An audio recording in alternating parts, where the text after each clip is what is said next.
What's going on, everybody? Today is my first video in my new series called Maybe Monday. Let's get right into it. Something I was not really prepared for was a family member, not my immediate, but a close one, getting cancer. My father is in remission from leukemia right now, and I couldn't be more grateful. My uncle has stage 4 spinal cancer. Here is what I've learned in that process, because it's been less than 20 days. He went from being tired, feeling lethargic, and just beat, to now into hospice care. First thing that I've learned is that my ability to be strong, to overcome things, has nothing to do with my family members. Initially, I just started texting them that positive stuff. Hey, take a walk, drink some extra water.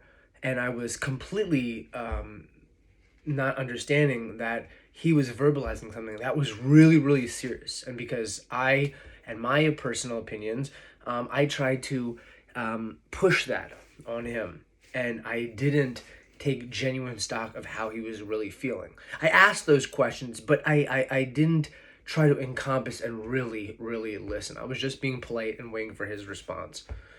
And that is something I really regret.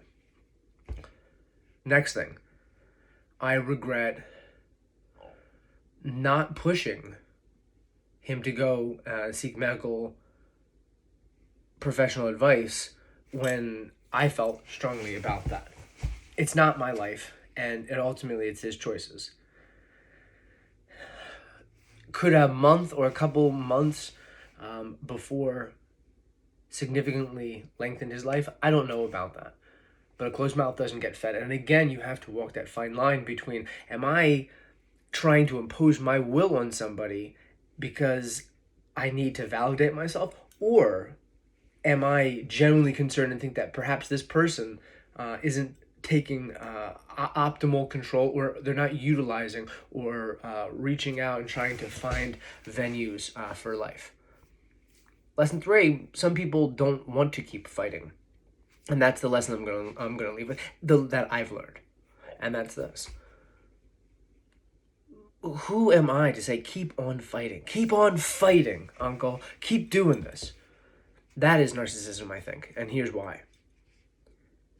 I could see him for 10 minutes on Instagram. I can go down there and go see him for a half an hour. But once I leave, he's stuck with that pain and slow, dull aching, let alone serious pain, is a hell. And for me to want him to fight so I can have him alive and have access to him and talk to him very, very, lightly, while he has to constantly suffer, is a really, really big deal.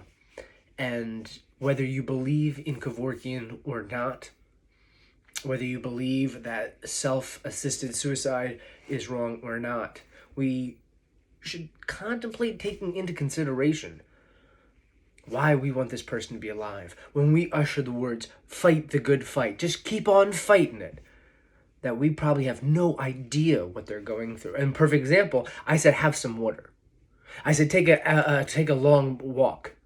Have a couple hours of sleep. None of those suggestions were reasonable, and they completely missed the mark because, again, I was trying to instill something and impose my kind of will on a family member who was going through something that I was totally missing the mark. So those are some of the things that I've learned from a family member, that I didn't expect them to die, and they're not dead yet, and I hope that they survive and have a re-burgeoning of their life. But maybe not. And those 3 lessons, those takeaways, are things that I wish I had known now, so I could have applied to be a more compassionate, understanding individual with my family members, and not make it about me, and really be there for them when we can be around them, but nobody knows what they're going through. Let me know what you think.